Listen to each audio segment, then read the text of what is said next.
Welcome to Illo Talk. This is 100 Days of Animation, day 48. I am Cory Kerr, and I spend a minimum of 30 minutes every day working on my short film. I've never done any animation before, so this is new to me. I'm 48 days into learning After Effects. I know Photoshop and Illustrator quite well. Today we're actually going to do some stuff in Illustrator, and I'm going to kind of narrate as we go. I've sped this up. This is about 30 minutes worth of work. So you'll see that I'm putting some photo reference down, and I've got kind of my sketches, and I'm going to be doing some of those things. So you'll see using the pen tool here. I try to do as few anchor points as possible. I'll adjust them after the fact using Shift-C, which is an anchor point tool. And then one of the things that I really like to do is I really like to do offset path. And so you go to Object, Path, Offset Path, and what it allows you to do is make a copy of that shape that is just offset of that as kind of an expansion or a contraction, from that shape. And then I'm just going in and I'm just manipulating that shape to kind of fit that little curve there. So I'm just kind of drawing over my sketches at this point, and you'll see that I stick fairly close to them, though I do have the reference there so that I can kind of do it. Here's the object path, offset path again.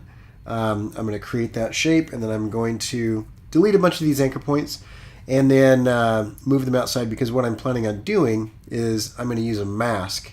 And so I kind of have this shape, and I'm really just looking for that top edge. And so once I get that top edge, I'm going to kind of have that mask, kind of mask out that shape, and it'll give me kind of what I'm looking for then. Pay particular attention to how you're organizing your layers, because what is on top of other things. Now, logically, it doesn't necessarily make sense to do, certain things on top of other things from a visual standpoint, but from an organizational standpoint, it does sometimes. What you just saw me do is I created global content, and so that global swatch, I can change that color to anything I want now, and anything that swatch is applied to, whether it be a stroke, a fill, or a gradient color stop, it will adjust to wherever that is. And so if you're familiar with something like global content items or object-oriented programming or something, you'll know what that is. Now I'm doing something called Draw Inside, and you'll look at there's the little deal right in the lower left-hand corner of the toolbar, and you can just press Shift-D a number of times, and that'll allow you to draw inside, and basically all it does is create a mask. And so what I'm doing here is I'm using the pencil tool, and I'm going in and I'm just kind of outlining kind of some of those highlight shapes that I want, to kind of accentuate the edges. Now, you'll notice I'm going into and out of isolation mode, and so I have some clipping masks here and some groups, and by double clicking on a clipping mask or a group, it isolates everything else so you can only deal inside of that group or that clipping mask, and it's really kind of a helpful thing, and you can kind of get outside of it by just hitting escape. And at this point I have pressure sensitivity set up on my blob brush tool, and so as I'm drawing with my Wacom Cintiq, it is getting thicker or thinner and tapering off based on the amount of pressure that I'm using. And again, I'm using those color swatches that I made before to kind of adjust the colors. I'm trying to stick to like a 3 to 5 color scheme.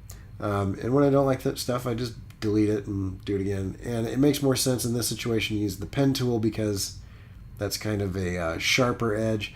But I want to, on that left edge, I want to define that a little bit more, and so I want the highlight to kind of curve around that left edge as well. Now you'll notice that the shape is masked, and so part of it is actually hidden, and so I can kind of just pull that off, and it just tapers off really nicely without having to get that precise on that edge because it's masked. Using the eraser tool here to kind of sharpen some of those shapes. The eraser tool will only work on things that are selected, and so you can select something with the white arrow tool and use the eraser tool to do it. And this is just basically more pen tool stuff, and so you'll see that I'm just kind of tracing my outline here. But then I'm going to go in and I'm going to do kind of a corner adjustment. And so you'll see me using kind of the add anchor point tool here, and the white arrow tool kind of adjust those.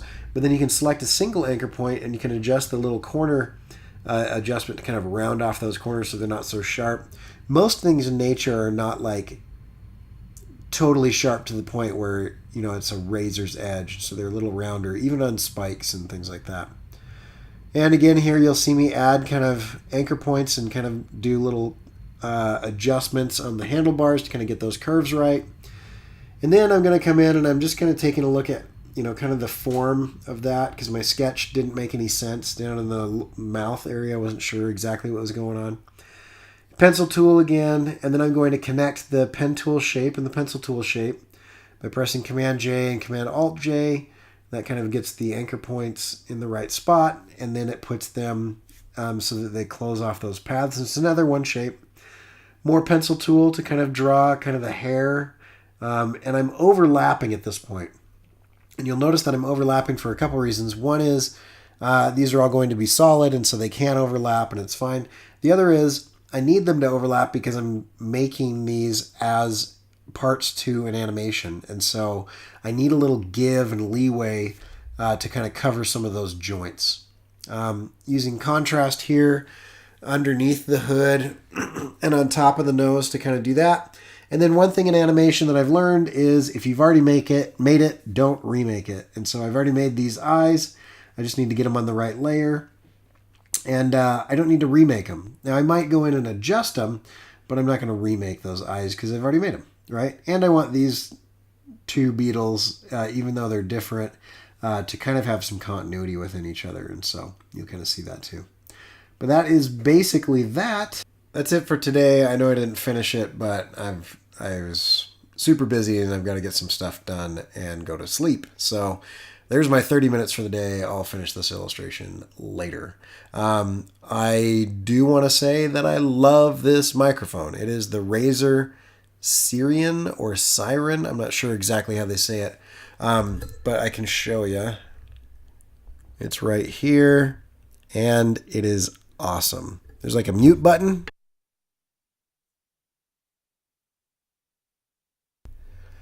And you've got volume knobs and everything, and the sound is significantly better. So, good times. Okay, that is that. Day 48, almost halfway there of 100 days of animation. You can catch my stuff at corykerr.com, and social links in the bio. Social links in the description of this video.